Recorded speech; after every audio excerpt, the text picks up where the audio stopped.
Hello, bro. Hello, bro. Which one? Okay, Dropping. Wow, this Afcon has really kept us on our toes here in Football Intel. We have really been on our toes from the very first time this Afcon started, and it's really been amazing. Today's game, we saw Algeria taking on Burkina Faso, and for a moment, Burkina Faso were heading towards a win, and all of a sudden, 90+5, Baghdad Buneja equalizes to make it 2-2. Having still been the same person to have scored the first goal for Algeria, now scoring again to level the points at this Afcon tournament. So I would like to get your thoughts on this matchup today. Great football. This is a good day, a good Saturday for African football lovers. Okay, we had an amazing time watching this game, and that's to show you how improved the African football has become. Burkina Faso gave us good games. Sure. In fact, I never expected Algeria to equalize the match. Because what happened was that anytime the Burkina babes were with the ball, you see there's this trembling that these guys are going to score. And what happened? Even the second, oh, come on, where do I even start from? Okay, from the first goal, you saw that quasi goal. Man, Hey! So just imagine that there was no VAR. Just imagine there was no VAR. So we could have missed out on that television advertisement goal. A wasted sweet goal. Hey! That's what it would have been. Oh my God. And graciously, the VAR was called upon. And it overturned the decision. In fact, even the scorers and the team did not even believe that it was a goal. Because when that guy nodded, that flying nodding, they carried their hands on their head, say, hey, offside, though. But then, the VAR came to the rescue. So just imagine that VAR was not even called. Yes, VAR is there, but it was not even called upon. Now, so Africa for just lose this goal. In a way, this VAR seems to have its advantages seem to be more than its disadvantages. Of course. Forget some coaches out there complaining. Although the English league needs to work on their VAR system, it's not working. The Italians are doing a good job. The Spanish are doing a good job. I mean, their leagues, but the English issues upon issues. Look at Afcon. How many games have gone now, and there are no issues. In fact, VAR is even making the football more interesting and fun. And people are getting what they deserve. That just reminded me of somebody that has been talking about freedom. Please. Whoa! So it was a fine game today. That even the penalty that they conceded. Look at VAR again, coming to rescue Burkina Faso. On a normal, a referee wouldn't have seen that incident where the Algerian defender had to kick the winger of the right winger of Burkina Faso.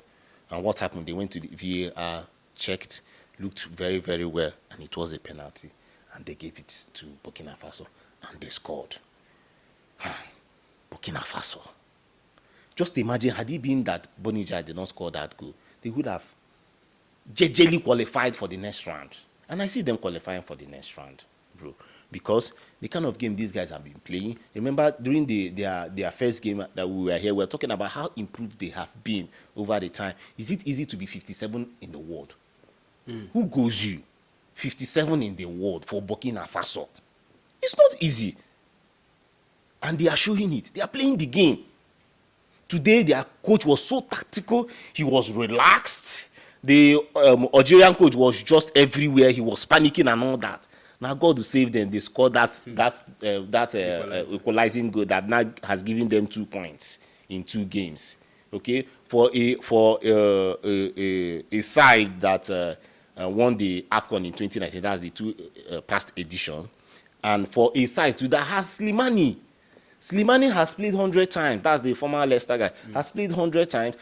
In this Afcon, he has not been scoring, and he's their top scorer, all-time top scorer. And in the side that you still also have the former Chelsea guy, Mahrez, right? You still have the former Man City guy, Mahrez, rather.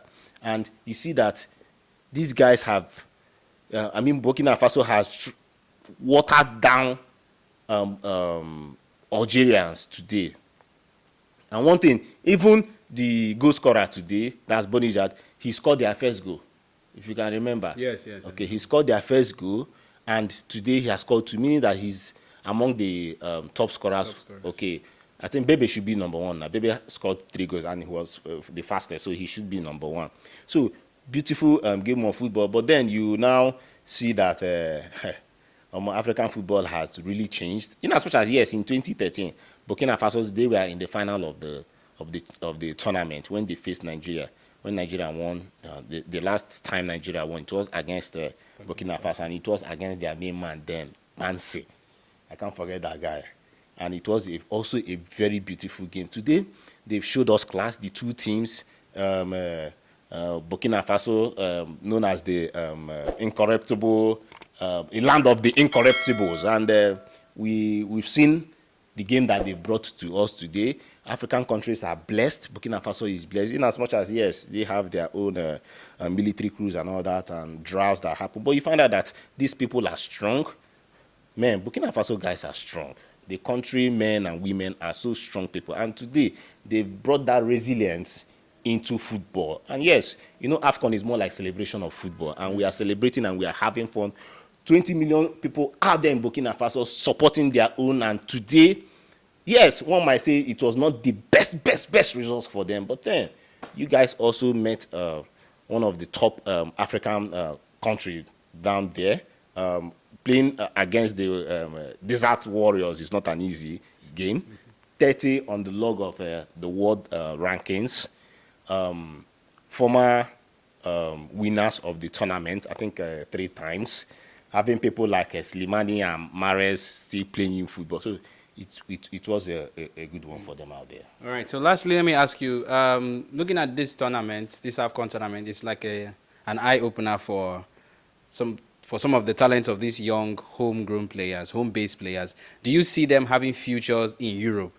Because I believe that this Afcon tournament, almost everyone have had their eyes on this tournament, and they have seen some young potentials who are home-based players who might likely play in Europe. Do you see something of that nature coming to play? My brother, it will be the most busiest summer, as in transfer market summer this year for African players. Africa to the world. What a tournament. Look at, we've not even gone to the other business end of the tournament. Look at sweet goals, pumping in goals, holding midfield, defending right, making those runs. Even with the high temperature in Ivory Coast, men are running. Heat map everywhere red on even go to the extent that players were pouring water in their boots. Yes.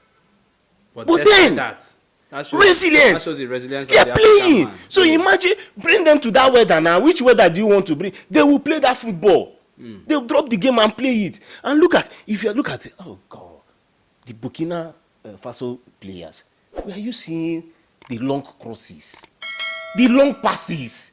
Hey, the first goal was a long pass now.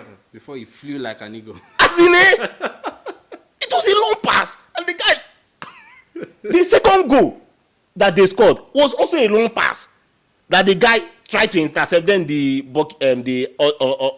Algerian defender now kicked the guy. Sweet game. Not be loop ball. Ball will just leave the stadium. These guys were throwing. If they want to throw long pass, they will remove their eye and throw it, and it will get to the person. African football has improved, my brother. Sweet one, my brother. What an experience. I can't wait to. I don't know how many games we have done. I can't wait to see what happens to the tail end of these 52 matches. Me too. Man, better days ahead. It was like as if my strength was fading, but this Burkina Faso game has electrified me. It has rejuvenated me, and we are all excited. Yes, thank you so much, Mr. Victor, for being with me. Appreciate you so much. Thank you, bro. Cheers.